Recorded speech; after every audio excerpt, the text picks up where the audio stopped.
그러나 그들은 그가 행하신 일을 곧 잊어버리며 그의 가르침을 기다리지 아니하고 광야에서 욕심을 크게 내며 사막에서 하나님을 시험하였도다.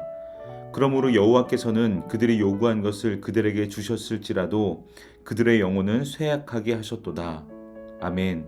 샬롬. 사랑하는 성도 여러분, 오늘도 기도와 말씀으로 하나님과 동행하는 행복한 하루 보내시길 바랍니다. 읽은 말씀을 가지고 원하는 걸 얻는 것보다 중요한 것이라는 제목으로 묵상한 내용 함께 나누겠습니다. 시편 106편은 이스라엘의 역사를 돌아보는 시입니다. 이스라엘 역사를 한마디로 표현하자면 조금 과할진 모르지만 하나님이 베푸신 은혜 그리고 백성들의 배반이라고 할 수 있겠습니다. 106편은 하나님이 이스라엘에게 어떻게 역사하셨는지 그리고 그 앞에서 백성들이 어떻게 반응했는지를 그대로 보여주는 시입니다. 이런 흐름 속에서 13절은 아주 중요한 장면을 기록하고 있는데요. 이렇게 말하죠. 그들이 미쳐 그의 행사를 잊어버렸다라고 말합니다. 하나님은 앞에서도 계속 얘기했지만 이미 충분히 역사하셨습니다. 홍해를 가르셨고 광야에서 인도하셨습니다. 그런데 문제는 이스라엘 백성들이 그것을 기억하지 않고 잊어버렸다는 것입니다. 우리는 성경을 읽으면서 이 대단한 역사들을 어떻게 잊을 수 있지? 야, 어떻게 이렇게 신실하게 역사하셨는데, 기가 막힌 타이밍에 역사하셨는데 어떻게 이 은혜를 잊을 수 있지라고 생각하기도 합니다. 그러나 가만히 돌아보면 우리도 다르지 않은 것 같습니다.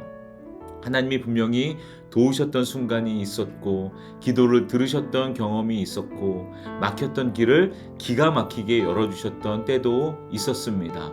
하지만 시간이 지나면 그 은혜를 잊고 또 다른 문제 앞에서 다시 불안해하고 다시 의심하고 다시 같은 자리에서 무너집니다.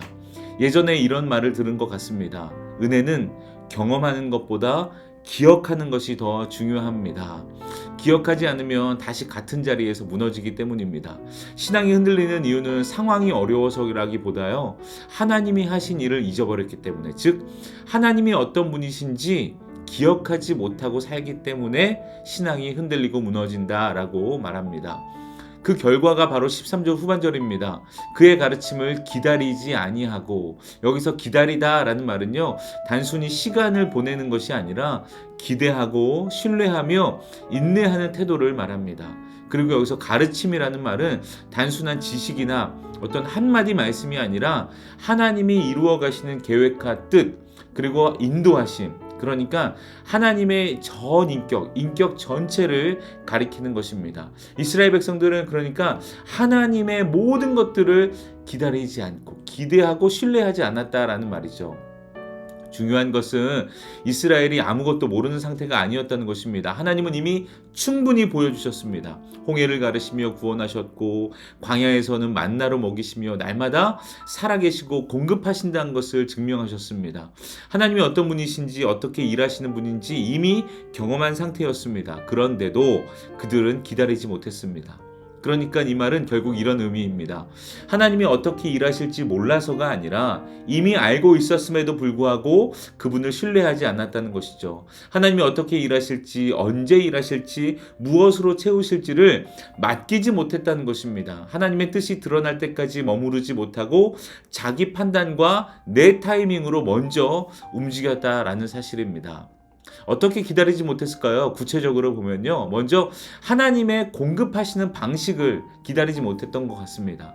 하나님은 만나로 먹이셨지만 그들은 그것에 만족하지 못하고 고기를 요구했습니다. 하나님의 방법을 기다리지 못했죠. 인정하지 못했죠. 하나님이 주지 않으신 것이 문제가 아니라 하나님이 주시는 방식이 마음에 들지 않았던 겁니다. 또 하나님의 타이밍을 기다리지 못했습니다. 하나님은 약속의 땅으로 인도하고 계셨지만 그 과정에 불편함을 견디지 못했죠. 미래의 약속보다 현재의 욕구를 더 크게 여겼기 때문에 지금 당장 채워지고 지금 당장 내가 원하는 바와 내가 원하는 곳을 원했습니다. 또 하나님의 말씀을 기다리지 못했습니다. 하나님께 묻고 하나님이 말씀하실 때까지 머무는 것이 아니라 스스로 판단하고 요구하는 쪽으로 나아갔습니다. 결국 그들은 하나님이 어떻게 또 언제 무엇으로 채우실지를 맡기지 못한 것입니다. 그것들을 인정하지 못했던 것이죠. 그 결과가 14절입니다. 광야에서 욕심을 크게 내며 사막에서 하나님을 시험했다고 말합니다. 기다리지 못하면요, 신뢰하지 못하면 결국 내 욕심과 욕망이 앞서게 됩니다. 하나님이 주시는 것으로 만족하지 못하고 내가 원하는 것을 요구하게 됩니다. 그리고 그것이 채워지지 않으면 하나님을 시험하게 됩니다. 의심하게 되죠. 이것은 단순한 감정의 흔들림이 아니라 하나님을 의심하기 시작했다는 뜻입니다. 더 나아가 하나님과 거래하려는 태도도 보입니다. 이거 해주시면 내가 믿겠습니다. 이렇게 되면 내가 따르겠습니다. 라는 식으로 하나님을 신뢰하는 것이 아니라 조건을 거는 것이죠. 이것은 하나님께서 원하시는 믿음의 방법이 아닙니다. 결국 이렇게 됐을 때 가장 두려운 말씀이 15절입니다.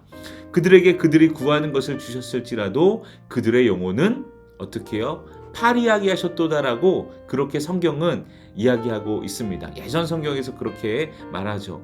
하나님은 그들이 원하는 욕구를 채워주셨습니다. 그들에게 유익해 보입니다. 그러나 사실 그렇지 않습니다. 그들의 영혼이 파리해졌다고 성경은 말하는데요. 이 모습은 하나님이 채워주셨다는 것이 반드시 복을 의미하지는 않습니다. 하나님은 때로 우리가 끝까지 고집하는 것을 허락하시기도 합니다. 그러나 그 결과는 겉으로는 채워진 것 같지만 속은 더 메말라가는 상태일 수 있습니다.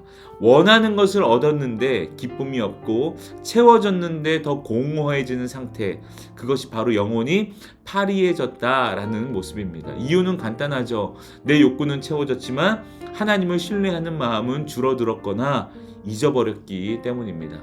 결국 우리의 신앙에서 가장 중요한 것은 내가 원하는 것을 얻는 것이 아닙니다.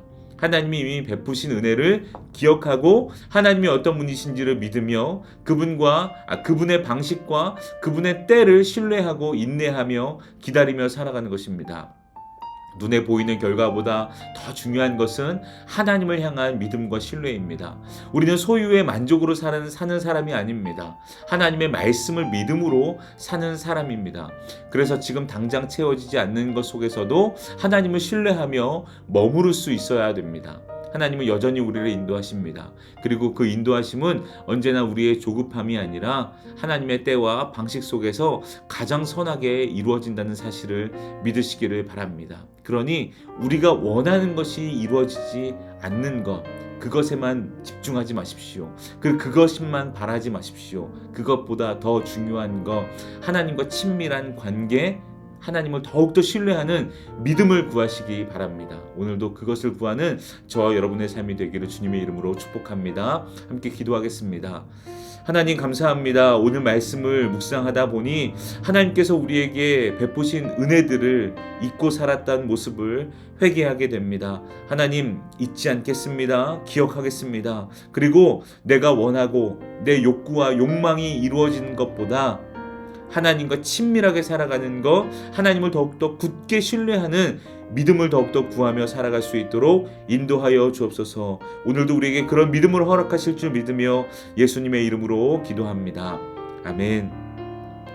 네, 여러분 말씀을 가지고 결단하며 기도하시고 사랑하는 교회와 사랑하는 담임 목사님을 위해서도 꼭 기도하시기 바랍니다. 그리고 이어지는 우리 공동기도 제목을 읽으시면서 꼭 기도하시기 바랍니다. 함께 기도하겠습니다.